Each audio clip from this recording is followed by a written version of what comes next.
ऐसे ही मजेदार हिंदी कहानियाँ सुनने के लिए हमारे चैनल स्टोरी वर्ल्ड को सब्सक्राइब कीजिए।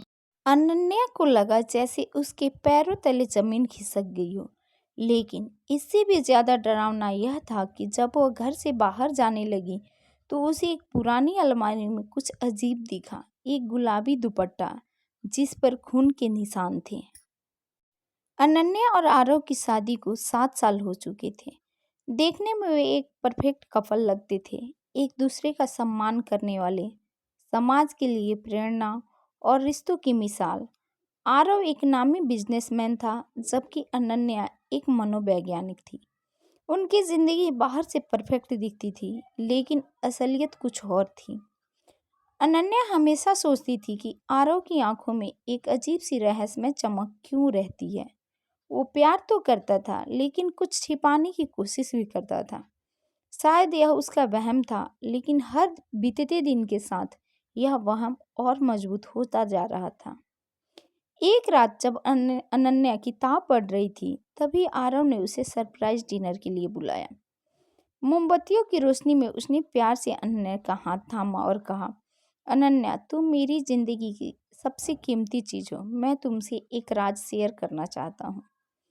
अनन्या की धड़कन तेज हो गई। कैसा राज? उसने धीरे से पूछा। आरव ने एक गहरी सांस ली और कहा, कल मिलते हैं। मैं तुम्हें एक जगह ले चलूंगा, वहां तुम्हें सब कुछ पता चल जाएगा। रात भर अनन्या सो न सकी। उसने कई बार आरव के फोन और लैपटॉप में झांकने की कोशिश की, लेकिन कुछ संदिग्ध नहीं लगा।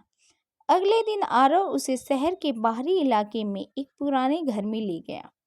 यह घर काफी समय से वीरान था, लेकिन अजीब बात थी कि अंदर जाने पर सब कुछ व्यवस्थित था, जैसे यहाँ कोई रह रहा हो। दीवारों पर पुराने फोटो लगे थे। इनमें से एक फोटो में आरव किसी और लड़की के साथ खड़ा था, बेहद खुश दिख रहा था। आरव, यह लड़की कौन है? आरव ने गंभीर स्वर में कहा, यह मेरी पहली पत्नी नंदिनी है। अनन्या का दिल जोरों से धड़कने लगा। उसने कभी नहीं सोचा था कि आरव की कोई पहली पत्नी थी। नंदिनी अब कहाँ है? आरव ने ठंडी सांस लेते हुए कहा, मर चुकी है। क्या? कैसे?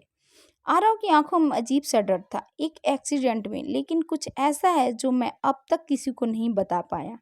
क्या? नंदिनी का एक्सीडेंट मेरे सामने हुआ था, लेकिन उसकी मौत सामान्य नहीं थी।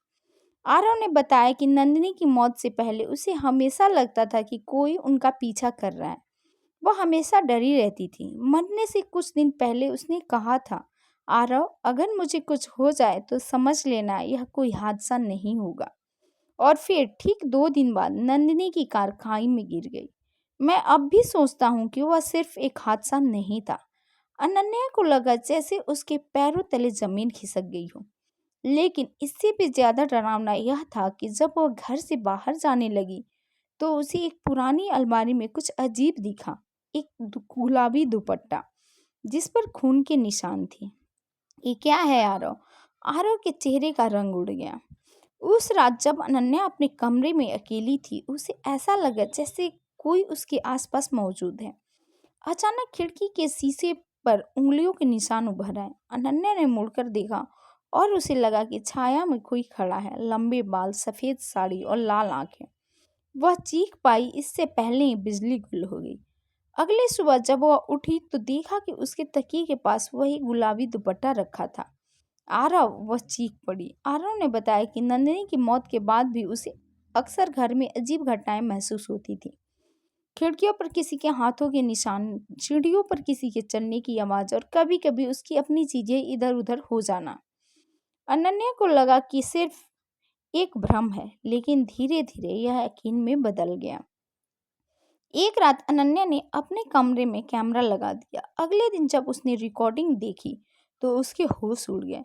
वीडियो में दिखा कि रात के अंधेरे में दरवाजा अपने आप खुल रहा था और एक परछाई धीरे धीरे बेड के पास आ रही थी। लेकिन सबसे डरावनी बात यह थी कि जब वह छाया आईने के सामने से गुजरी तो उसमें सिर्फ अनन्या का ही अक्स था। वह परछाई उसमें नहीं दिखी। अनन्या और आरव ने एक पुरानी जासूसी रिपोर्ट निकाली, जिसमें पता चला कि नंदिनी की मौत एक्सीडेंट नहीं बल्कि मर्डर था और सबसे बड़ा झटका तब लगा जब रिपोर्ट में लिखा था कि एक्सीडेंट से पहले नंदिनी पुलिस को फ़ोन किया था और कहा था मुझे कोई मारना चाहता है, अगर मैं मर गई तो मेरा सच मेरे पति तक पहुंचा देना। पर पुलिस ने कुछ नहीं किया और अब वही साया, वही अतीत उसकी ज़िंदगी में लौट आया था। उस रात जब अनन्या बिस्तर पर थी, उसे अपने कानों में एक फुसफुसाहट सुनाई दी। मैं वापस आ गई हूँ। वह चीख पड़ी, आरव उठा, लेकिन तब तक सब कुछ सामान्य लग रहा था। पर कहानी वहीं खत्म नहीं हुई। अगली सुबह अनन्या ने आईने में देखा और उसे अपनी ही परछाई में नंदिनी की मुस्कुराहट दिखी। क्या यह सिर्फ एक भ्रम था या फिर नंदिनी वापस आ गई थी? यह राज अब भी अधूरा था। अगर इस पूरे राज को आपको जानना है तो इस कहानी के अगले पार्ट को ज़रूर सुनिएगा। ऐसे ही मज़ेदार हिंदी कहानियाँ सुनने के लिए हमारे चैनल स्टोरी वर्ल्ड को सब्सक्राइब कीजिए।